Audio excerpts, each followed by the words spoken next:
আশুরার রোজা মুহররমের 10 তারিখ, তার সাথে 9 তারিখ যোগ করে রাখবেন, দুইটা রোজা। আর 9 তারিখ কোনো কারণে রাখতে না পারলে তাহলে 10 আর 11, 10 কমন, তার সাথে 9 অথবা 11 মিলায়া 9 রাখতে পারলে বেশি উত্তম। কারণ নবী সাল্লাল্লাহু আলাইহি সাল্লাম তার জীবনের শেষ বছর যখন আশুরা রোজা রাখছেন, তিনি বলেছেন যদি আগামী বছর আমি বেঁচে থাকি লা আসুমান্নাত তাসিআ ওয়াল আশির, তাহলে মুহররমের 9 আর 10 আমি রোজা রাখবো। এই জন্য ওলামা ইকরাম বলেছেন 9 আর 10 রাখাটা বেশি উত্তম। রমজান মাস ছাড়া আরো 7 প্রকারের নফল রোজা বা সুন্নত রোজা আছে। কয় প্রকারের? 7 প্রকারের। আমরা এই 7 প্রকারের নফল রোজার আবার এক নজরে জানার চেষ্টা করি। ভাইরা তো বিচ্ছিন্নভাবে বলেছেন, আমি একটু এক নজরে বলে দিই। 1 নম্বর হলো প্রত্যেক সপ্তাহের সোমবার এবং বৃহস্পতিবার। প্রত্যেক সপ্তাহের কিবার কিবার? সোম এবং বৃহস্পতি। এই 2 দিন রোজা রাখা সুন্নত। আমাদের নবীজি এই 2 দিন রোজা রাখতেন। এই 2 দিন প্রিয় নবী সাল্লাল্লাহু আলাইহি সাল্লাম কি করতেন?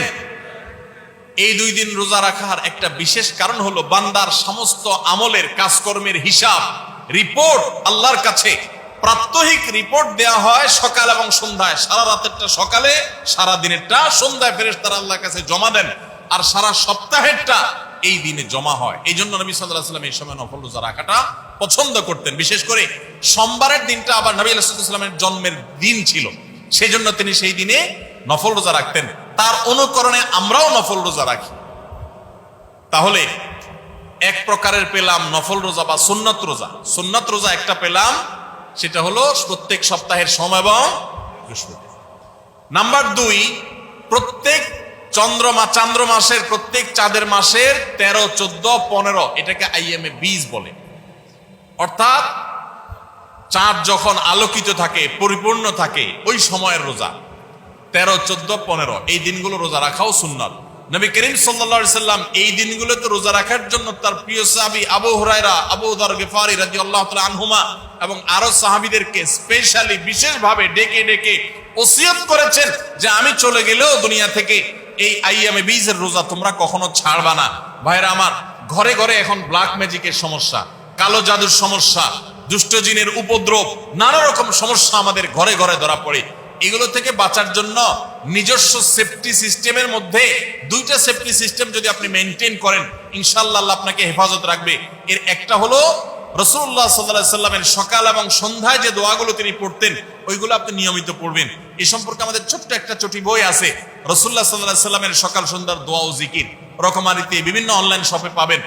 আবার আমাদের ওয়েবসাইটে গেলে ফ্রি, আপনি সেটা ডাউনলোড করে পড়তেও পারবেন এই সকাল সন্ধ্যার দোয়াগুলো পড়লে। আর দ্বিতীয় হলো চান্দ্র মাসের 13, 14, 15 এই দিনগুলো যদি কেউ নফল রোজা রাখে, আল্লাহ তাআলা এই ব্যক্তিকে এমন বেশি সেভ করেন, নিরাপদে রাখেন, কোন ব্ল্যাক ম্যাজিকে, কোন ম্যাজিশিয়ানের, কোন জাদুকরের, কোন কুফরি কালামে তার কোনো ক্ষতি করতে পারে না।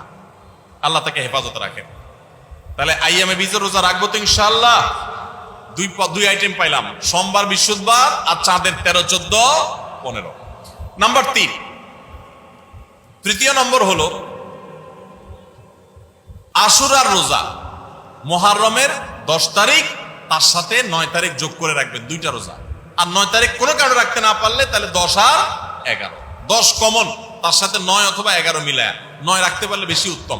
কারণ নবী সাল্লাল্লাহু আলাইহি সাল্লাম তার জীবনের শেষ বছর যখন আশুরা রোজা রাখছেন, তিনি বলেছেন যদি আগামী বছর আমি বেঁচে থাকি লা আসুমান্নাত তাসিআ ওয়াল আশির, তাহলে মুহররমের 9 আর 10 আমি রোজা রাখবো। এই জন্য ওলামা ইকরাম বলেছেন 9 আর 10 রাখাটা বেশি উত্তম। তাহলে আশুরার 2টা রোজা রাখা। 3 নম্বর আইটেম হলো সোম, বৃহস্পতিবার, চাঁদের 13, 14, 15 আর মুহররমের 9, 10 অথবা 10, 11। তাহলে কয় পদ হলো? 3টা। 4 নম্বর হলো জিলহজের 9 তারিখ, অর্থাৎ আরাফাত দিনের রোজা। এই দিনের রোজার মাধ্যমে আল্লাহ রাব্বুল আলামিন মানুষকে 1 বছরের পেছনের গুনাহ খাতা মাফ করে দেন, 1 বছর অগ্রিম আল্লাহ সুবহানাহু ওয়া তাআলা মাফ করে দেন। তাহলে এই যে আশুরার রোজা, এর পাশাপাশি আরাফাত দিনের রোজা অর্থাৎ 9 জিলহজ, সেটা আরেকটা আইটেম হলো। তাহলে 4টা হয়ে গেল, আশুরার রোজা, আরাফাতের রোজা, আবার চাঁদের 13, 14, 15 আর সোম, বৃহস্পতিবার, 4টা হয়ে গেল। এরপরে আসেন আরেকটা নফল রোজার জন্য গুরুত্বপূর্ণ আইটেম হলো, গুরুত্বপূর্ণ নফল বা সুন্নাত রোজার সময় হলো আমাদের প্রিয় নবী সাল্লাল্লাহু আলাইহি সাল্লাম সবচেয়ে বেশি নফল রোজা রাখতেন যে মাসে, সেটা হলো শাবান মাস। কোন মাস? শাবান মাস, রমজানের আগের মাসটা। তাহলে সে মাসে আমরা বেশি বেশি নফল রোজা রাখবো। কয় নম্বর হলো? 5 নম্বর। 6 নম্বর হলো মুহররম মাসেও নবী সাল্লাল্লাহু আলাইহি ওয়াসাল্লাম বেশি নফল রোজা রাখতেন। হিজরি বর্ষের প্রথম মাস মুহররম, 6 নম্বর হলো। আর 7 নম্বর হলো যেই মাসটা এখন চলছে শাওয়াল মাস, এই শাওয়াল মাসে কয়টা রোজা রাখা সুন্নাত? 6টা রোজা। তাহলে মোট 7 পদ পাইলাম আমরা। সোমবার, বৃহস্পতিবার, চাঁদের 13, 14, 15, মুহররমের 10 এবং 10-এর সাথে মিলায়া 9 অথবা 11 দুইটা রোজা, আরাফাতের দিন অর্থাৎ জিলহজের 9 তারিখের রোজা 4টা গেল নি। আর শাবান মাসে বেশি বেশি রোজা, মুহররম মাসে বেশি বেশি রোজা, কয়টা হলো? 6টা। আর 7 নম্বর হলো শাওয়ালের 6টা রোজা। এই নফল রোজাগুলো, সুন্নত রোজাগুলো রাখবো তো ইনশাআল্লাহ।